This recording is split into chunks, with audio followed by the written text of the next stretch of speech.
മമ്മൂക്ക നിരവധി ഇൻവെസ്റ്റിഗേറ്റീവ് ത്രില്ലറുകളിൽ അഭിനയിച്ചിട്ടുണ്ട്. ഈ കളങ്കാവലും ഒരു ഇൻവെസ്റ്റിഗേറ്റീവ് ത്രില്ലറാണ്. എന്നാൽ ഇതിലൊരു ചെറിയ ട്വിസ്റ്റുണ്ട്.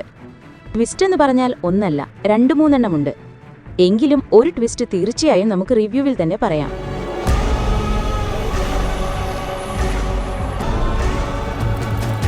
കേരളത്തിലെ ഒരു പ്രദേശത്ത് നടന്ന വർഗീയ സംഘർഷം അന്വേഷിക്കാൻ ഓഫീസർ ജെ കൃഷ്ണനെ പോലീസ് ഡിപ്പാർട്ട്മെന്റ് പ്രത്യേകം ചുമതലപ്പെടുത്തുന്നു.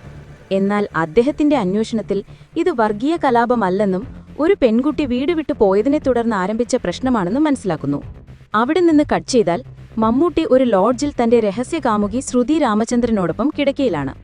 അവർ സംസാരിക്കുന്നതിനിടയിൽ തനിക്ക് കൊലപാതകങ്ങൾ ചെയ്യുന്നത് ഇഷ്ടമാണെന്ന് മമ്മൂട്ടി പറയുന്നു. ശ്രുതി അത് തമാശയായി കണക്കാക്കുന്നു. എന്നാൽ സംസാരിച്ചുകൊണ്ടിരിക്കുന്നതിനിടയിൽ മമ്മൂട്ടി ശ്രുതിയെ കൊല്ലുകയും ആ മൃതദേഹം തെളിവുകളില്ലാതെ മറവു ചെയ്യുകയും ചെയ്യുന്നു. ഞാൻ പറയാമെന്ന് പറഞ്ഞ ട്വിസ്റ്റ് ഇതാണ്. മമ്മൂട്ടിയാണ് ഈ സിനിമയിലെ വില്ലൻ. ജയകൃഷ്ണന്റെ ഈ അന്വേഷണം മമ്മൂട്ടി ചെയ്യുന്ന കൊലപാതകങ്ങളുമായി എങ്ങനെ ബന്ധപ്പെട്ടിരിക്കുന്നു? ഇതിലെ ട്വിസ്റ്റുകളും ടേണുകളും എന്തൊക്കെയാണ്? ഇതാണ് കളങ്കാവൽ. സാധാരണയായി വില്ലനായി കണ്ടിട്ടുള്ള ഒരാളെ നായകനായും നിരവധി ഇൻവെസ്റ്റിഗേഷൻ സിനിമകളിൽ നായകനായി അഭിനയിച്ച ഒരാളെ വില്ലനായും അവതരിപ്പിക്കാൻ കാണിച്ച ധൈര്യത്തിന് ആദ്യം സംവിധായകൻ ജിതിൻ കെ ജോസിനെ അഭിനന്ദിക്കണം. കൂടാതെ ഈ കഥാപാത്രത്തെ പൂർണ്ണമായി ഉൾക്കൊണ്ട് തന്റെ പ്രകടനത്തിലൂടെ അത് അവതരിപ്പിച്ച മമ്മൂട്ടിയെ അതിനേക്കാൾ വലിയ കൈയടി നൽകണം. മറ്റ് ഇൻഡസ്ട്രികളിലെ ഒരു മുൻനിര താരവും ചെയ്യാൻ മടിക്കുന്ന ഒരു റോളാണിത്. ഇമേജിനെക്കുറിച്ച് ചിന്തിക്കാതെ നല്ല റോളുകൾ കിട്ടിയാൽ അത് വിട്ടുകളയാത്ത ഒരു നടന് മാത്രമേ ഇത് സാധ്യമാകൂ. ഈ സിനിമയിലും അദ്ദേഹത്തിന്റെ ഹീറോ ഇമേജിനെ തൃപ്തിപ്പെടുത്തുന്ന രംഗങ്ങളോ ഡയലോഗുകളോ ഇല്ല.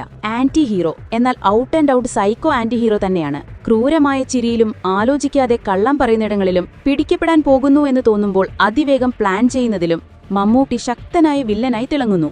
സിഗരറ്റ് പുക വരും മുന്നേ മമ്മൂക്ക വരുമെന്ന് പറയുന്നതുപോലെ ചില ഓർഗാനിക് മാസ് മൊമെന്റുകളും സിനിമയിലുണ്ട്. ഈ കഥ സയനൈഡ് മോഹൻ എന്ന യഥാർത്ഥ കൊലയാളിയുടെ ക്രൈമിനെ അടിസ്ഥാനമാക്കിയാണ് എഴുതിയിരിക്കുന്നത്. എഴുത്തുകാരായ ജിതിൻ കെ ജോസും ജിഷ്ണു ശ്രീകുമാറും ധാരാളം ക്രിയേറ്റീവ് സ്വാതന്ത്ര്യമെടുത്ത് ഇതിനെ ഒരു ആകർഷകമായ ത്രില്ലറാക്കാൻ ശ്രമിച്ചിട്ടുണ്ട്. അദ്ദേഹം എടുത്ത നല്ല തീരുമാനങ്ങളിലൊന്നാണ് ഇന്റർവെൽ പോയിന്റ്. അതൊരു ഗംഭീര ട്വിസ്റ്റാണ്. അത് വെളിപ്പെടുന്ന നിമിഷം വളരെ മാസായിരുന്നു. പിന്നീട് ക്ലൈമാക്സിൽ ഒരു സ്കെച്ച് ഉപയോഗിച്ച് വിനായകൻ കഥാപാത്രം നൽകുന്ന ട്വിസ്റ്റും കിടിലൻ. അന്വേഷണ പ്രക്രിയയിൽ വിനായകൻ കണ്ടുപിടിക്കുന്ന കാര്യങ്ങളെക്കാളും അത് കണ്ടുപിടിക്കുന്ന രീതി വളരെ ഇൻട്രസ്റ്റിംഗ് ആയിരുന്നു. ആ പാറ്റേൺ അദ്ദേഹം മനസ്സിലാക്കുന്ന രംഗം മികച്ചതായിരുന്നു.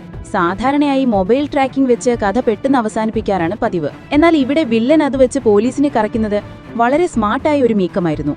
ചാപ്റ്ററായി പറയുന്ന ഈ കഥയിൽ ഓരോ ചാപ്റ്ററിന്റെ തുടക്കവും ഒടുക്കവും നന്നായിട്ടുണ്ട്. എന്നാൽ ഇടയിലുള്ള ഭാഗം മുഴുവൻ അത്ര ആകർഷകമായി തോന്നിയില്ല. പ്രത്യേകിച്ചും വില്ലന്റെ രീതി എന്താണെന്ന് കാണിക്കുന്ന സെക്കൻഡ് ചാപ്റ്റർ ആവശ്യത്തിലധികം നീണ്ടുപോകുന്നു.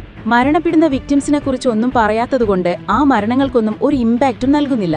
ഗായത്രി അരുൺ കഥാപാത്രത്തിന് മാത്രം കുറച്ചു സമയം കൊടുക്കുന്നതുകൊണ്ട് അവർക്കൊന്നും സംഭവിക്കരുതെന്ന ഒരു ചെറിയ ടെൻഷൻ ഉണ്ടാക്കുന്നു. പോസ്റ്റ് ഇന്റർവെൽ അന്വേഷണ രംഗങ്ങളും മമ്മൂട്ടി വരുന്ന സീക്വൻസുകളും ഒരു പോയിന്റിന് മുകളിൽ ആവർത്തന സ്വഭാവമുള്ളതായി മാറുന്നു. ക്ലൈമാക്സിലെ ഫൈറ്റ് കൊറിയോഗ്രാഫി കുറച്ചും കൂടി സ്മൂത്തായി ചെയ്യാമായിരുന്നു. മൊത്തത്തിൽ ഈ കളങ്കാവൽ നല്ല ക്വാളിറ്റിയുള്ള പ്രൊഡക്ഷനിലിറങ്ങിയ ഒരു ശരാശരി ചിത്രമെന്ന് പറയാം.